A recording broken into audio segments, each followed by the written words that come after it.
appetite was gone. I threw it in the trash. It's just, I would never eat their food, ever.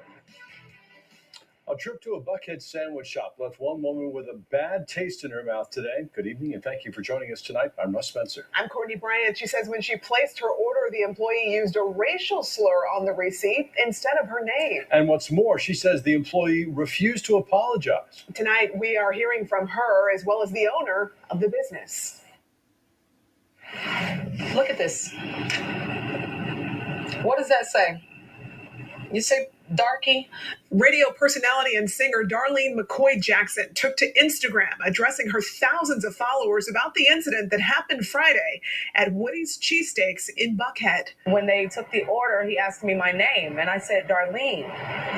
And he typed in darky, and I noticed it when I was paying for it because the name came up on the screen.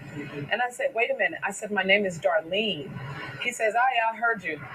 I said, but you have darky written in there. Could you change that? He says, no. She says when she pointed out the issue, the employee was rude and dismissive and refused to offer a refund. I said, sir, all I asked you was to be a little bit more sensitive to this.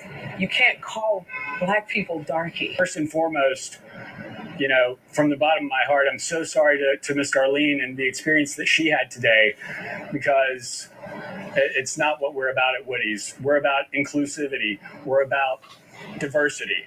We're about respect for everybody.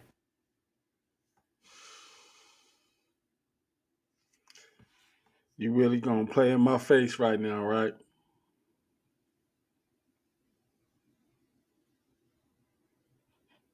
Woody's owner, Steve Renner, is apologizing, but also says his employee made a simple mistake. He uses abbreviations a lot. And when he heard the name Darlene, he didn't know exactly how to type it into the computer. So he was typing the name Darly, Darly. No, you didn't. No, you didn't. And that was his remembrance for when he went to call her name when the order was ready. His remembrance. Meaning he remembers something differently than what the customer stated. Okay, he remembered this differently.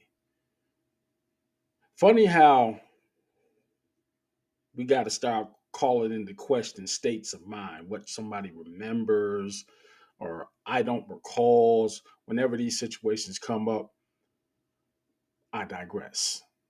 He says the employee, who is Hispanic, may have had a language barrier in understanding. There is a little bit of a language barrier, and he does the best he can, taking cheesesteak orders and orders for soda, but a lot of the rest was lost.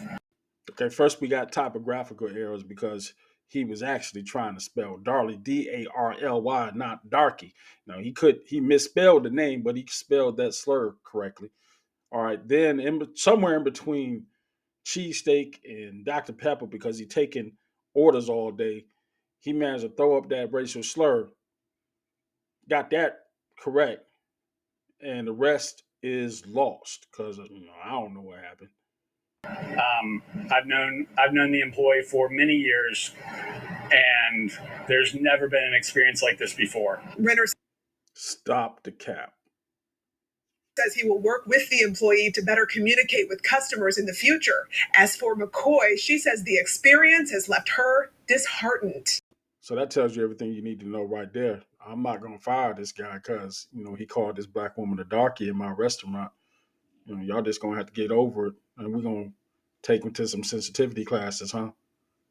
Okay. It was my first time customer. Now I'm a last time customer. I'll never be back. The owner also told us he made efforts to contact McCoy Jackson to make a personal apology, but he has not been able to reach her.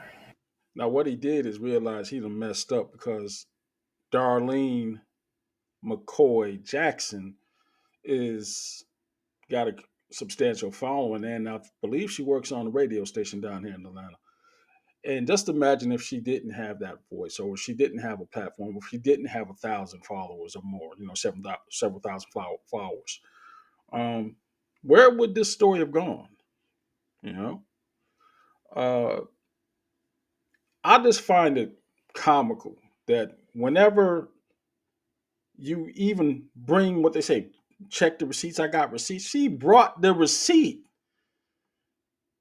and you want to pull into question her recollection by juxtaposing it against the recollection of what your employee has said.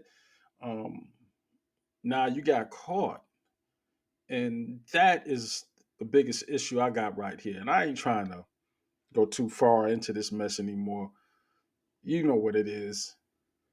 Do not, do not, do not bring your business to that establishment.